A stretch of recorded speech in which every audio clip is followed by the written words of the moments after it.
हरियाणा में, उत्तर भारत में देश की राजनीति अगर बदलती है कहीं तो उसकी शुरुआत जींद से होती है, उसकी आगाज जींद से होती है। और जब हम दिल्ली से आ रहे थे तो आते हुए ही हमको इस देश के प्रधानमंत्री की बेईमानी की निशानी देखने को मिली। और वो बेईमानी की निशानी क्या है? तो टीकरी बॉर्डर पर बहादुरगढ़ के पास आज भी किसान आंदोलन का वो क्रांतिकारी इतिहास, उसके चिन्ह वहां पे मौजूद हैं कि किस तरीके से इस सरकार ने इस देश के किसानों के साथ बेईमानी की थी। एक बार फिर से आप जानते हैं कि हरियाणा प्रदेश है खिलाड़ियों का। हरियाणा वो प्रदेश है जहां सबसे ज्यादा पदक जीत करके देश के लिए अगर कोई लाते हैं तो वो हरियाणा के छोरे और छोरियां, ये बात हम सब जानते हैं। अगर आप इस देश की फौज को उठा करके देख लें तो सबसे ज्यादा बेल्ट की नौकरी करने वाले नौजवान अगर कहीं पैदा होते हैं तो हरियाणा में पैदा होते हैं। लेकिन अगर आप आज हरियाणा की स्थिति देखें तो इस बेईमान भाजपा सरकार ने हरियाणा को एक जगह और एक नंबर कर दिया है।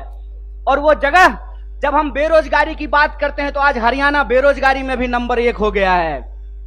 ये जो हरियाणा के अंदर हालात पैदा हुए हैं उसके बारे में अगर कहीं से क्रांतिकारी शुरुआत हो सकती है तो वो धरती जींद है। इसीलिए मैं धरती के तमाम माताओं, बहनों, किसान मजदूर भाइयों और नौजवान साथियों से कहता हूं कि इस ऐतिहासिक शुरुआत को आपको करना पड़ेगा।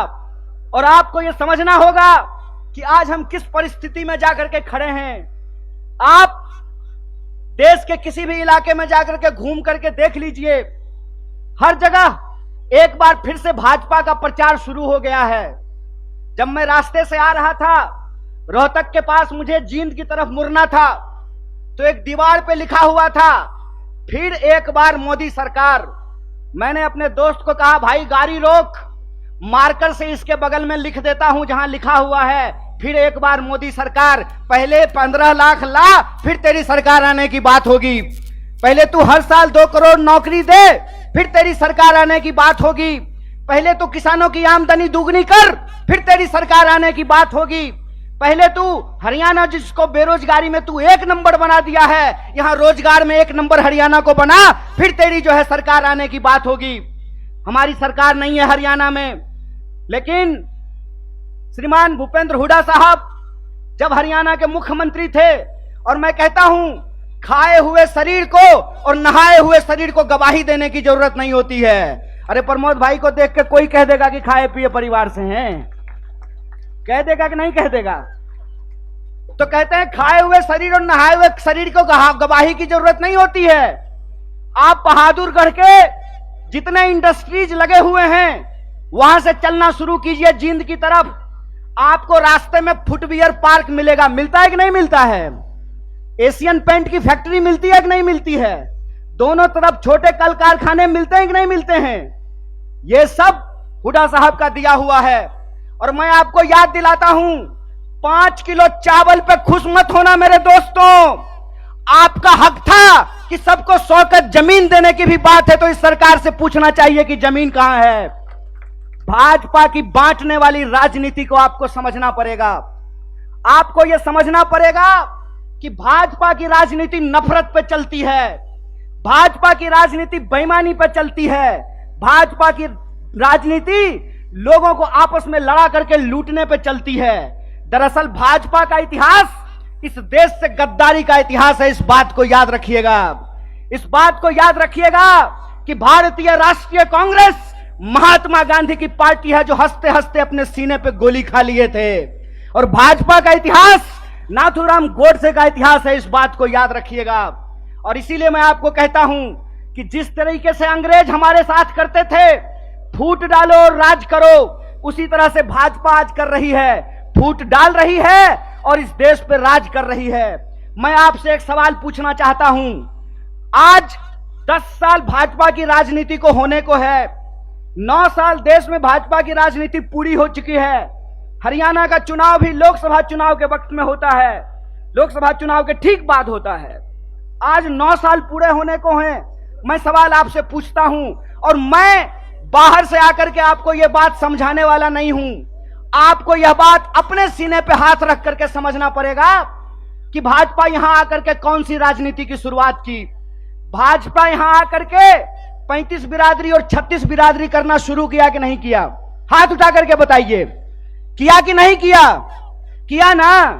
तो मैं नड्डा से एक सवाल पूछना चाहता हूं, मैं देश के प्रधानमंत्री से एक सवाल पूछना चाहता हूं, मैं जय शाह के पप्पा से एक सवाल पूछना चाहता हूं कि दुष्यंत चौटाला को बगल वाली कुर्सी पर बिठा करके कौन सा 35 बिरादरी 36 बिरादरी कर रहे हो बे?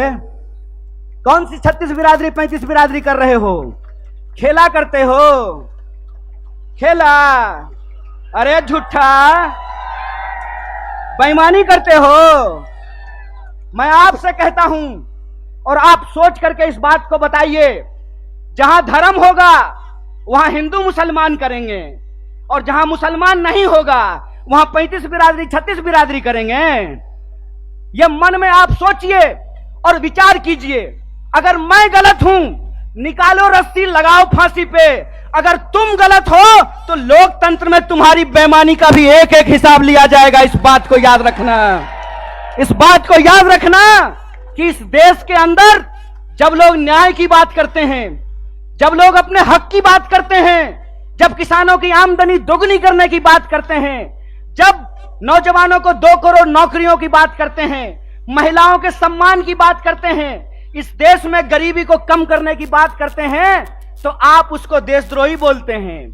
और आपके बंटवारे की राजनीति में अगर कोई शामिल हो जाए, कोई धर्म के आधार पर देश को जो लड़ाने की राजनीति है उसका हिस्सा बन जाए, जो समाज को जात के नाम पे लड़ाने की राजनीति है उसका हिस्सा बन जाए, तो जब बाहर थे तो विरोधी थे और आपके बगल में आकर के बैठ गए तो माला पहनाते हो रे बेईमान।